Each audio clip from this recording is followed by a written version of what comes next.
Hey guys, what is going on? This is the GTA Wise guy and welcome back to another Need for Speed Payback video. So in this one what we're going to be doing is taking a look at how to get the most money in RP in Need for Speed Payback, as well as also how to get the most roll tokens for performance parts in your car. I highly recommend that you use roll tokens as well and don't actually buy them, it's just a waste of money. But I'll probably do a separate video on performance parts later this week.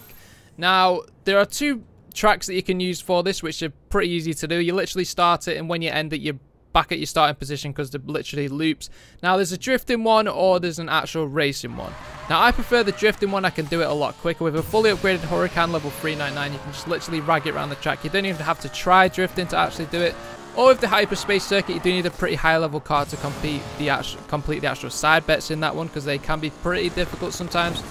But yeah, the first one is drifting the block. Now, drifting the block is really straightforward. You just go around the block and you can literally just rag it. But if you do actually end up coming to the end and you don't actually have enough points, you can literally just spin it around and get some few points at the end, or just try drifting a little bit. The only time that I tried drifting is on the actual side bets. Now, there are 3 side bets on this one. And the side bet where you have to actually try and drift for a little bit is the actual drift for 650 yards, I believe it is.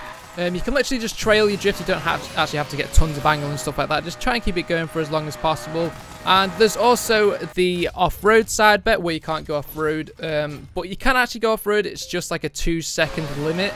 If you're off-road for more than 2 seconds, then you will fail that side bet. So if you like hit a car or something, you might respawn off-road, which is kind of annoying sometimes, and you won't be able to actually get that side bet. I failed that a few times just by being a bit careless.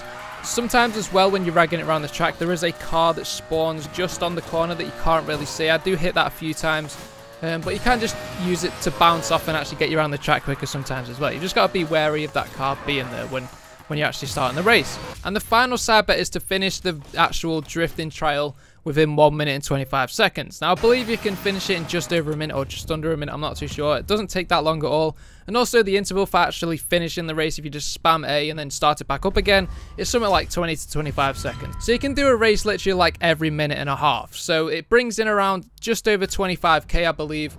And also you get a part token every single time you do it. You'll still be ranking up as you're doing that as well from all the rep that you get. And you'll get tons of shipments by the end of it. And after an hour, I managed to rack up around $1 million and also 50 tokens as well for actual performance parts.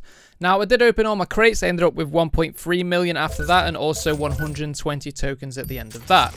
So this race, you do end up getting more tokens for it, but the hyperspace circuit, you probably do get a bit more cash. I didn't test it for as long. I tested this one for the drifting one for an hour, but the hyperspace one for about half an hour. It can be more difficult, and you've got a higher chance of losing the side bets as well. Now, whereas the drifting one takes only like a minute to complete, the hyperspace circuit takes 2 minutes, but it has double the payout. Now, obviously, you'll only still get 1 part token for every race, which is why the drifting one's better for getting part tokens if you're doing that specifically. But if you're doing the hyperspace circuit, it'll take around 2.5 minutes every time to actually finish a race and then start it back up again. But once you've actually got all the side bets up to like the max difficulty they can be, obviously they'll pay out a bit more, but they are difficult. For example, I was using a top tier 3 Bex Customs F132, all with free perks on each one of the cards. So it was a pretty OP car, but even on hard, if you're like staying right at the back for 2 minutes straight, which is one of the side bets once it's at max level, once you actually get to passing, then the guy in first is probably going to be crossing the line at that point. So it's pretty much impossible, which is why I set the difficulty to easy. It won't affect your payout, which is kind of annoying in a way. I'd hope hard would pay out more, but obviously it is impossible on this race. But even when you set it to easy as well, I'd recommend staying back, at least let the AI do a lap before you then start trying to catch up. Depends on what your skill level is, and you'll just have to try and experiment to see when's the best to try and pass them. But I tend to try and keep them out of sight so that like I'm not watching them do stuff, and like it'll just sort of like do minimal processing to like get the actual cars around the track because you can't see them. But if you can see them, they'll like smash into the wall on like the last corner, and they'll constantly like flip out and stuff, and you'll just have to sit there and wait for them to go, at which point the other 2 AI have gone off and pretty much finished the race. It is really annoying sometimes, which is why I don't try and actually have them on my screen while they're doing stuff. But when it's set to easy, you'll normally have enough time to actually have caught them by the last lap and then just pass them like way before you're even on the final straight. Now, there is another side bet as well, which is to actually stay in the air for 10 seconds. Now, there is a jump like just on the right, right at the start of the race before you drop down. You go up that and you'll end up getting 10 seconds airtime easily before you get to the end of the race, especially if you've got jump bonuses on. But in the event where sometimes you're being careless, like I tend to do a lot of the time, and I've not noticed the side bet and I've just accepted it for the sake of it, you can turn off while you're on the last straight, and you can just go up a ramp and then just smash into the wall. Now there will be a long wait time because you do go a long way from the track and it's got to like load it back in or whatever it does, but it's a long wait time. But as long as you're miles ahead of the AI, you don't have to stay at the back, obviously, because it's a different side bet. But you'll just respawn, like, hopefully ahead of them, and then you'll be able to finish the race in first place. And the last side bet, which will be pretty difficult unless your car's quite OP, like you've got a Regera or the actual Bex Customs like this, or some other sort of like hypercar, is to get 22 seconds lap time. Now, you can normally do this on the second lap. Obviously, you can't do it on the first, because you do have to, like, start from a dead stop. But it is pretty easy as long as you use your nitrous and everything else at the right time and you get some good racing lines and stuff and you don't actually hit anything. So there we are for the hyperspace circuit. Now, I did only do half an hour of this, so theoretically we'll just double the numbers. So I would have ended up with $1.2 million at the end of it in cash, and also 25 tokens. So 25 tokens, that's like half of what you would get for the drifting one, because obviously the drifting takes half the time pretty much. And then after opening some crates and stuff, I ended up with 101 tokens. And $1.3 million.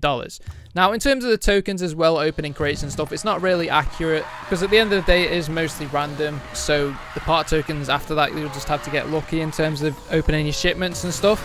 But there we are, that's it for how to farm as much money and tokens as possible in Need for Speed Payback. Now, I'm going to leave some footage of my attempt at trying to get 3 million drift score on the actual drift in the block.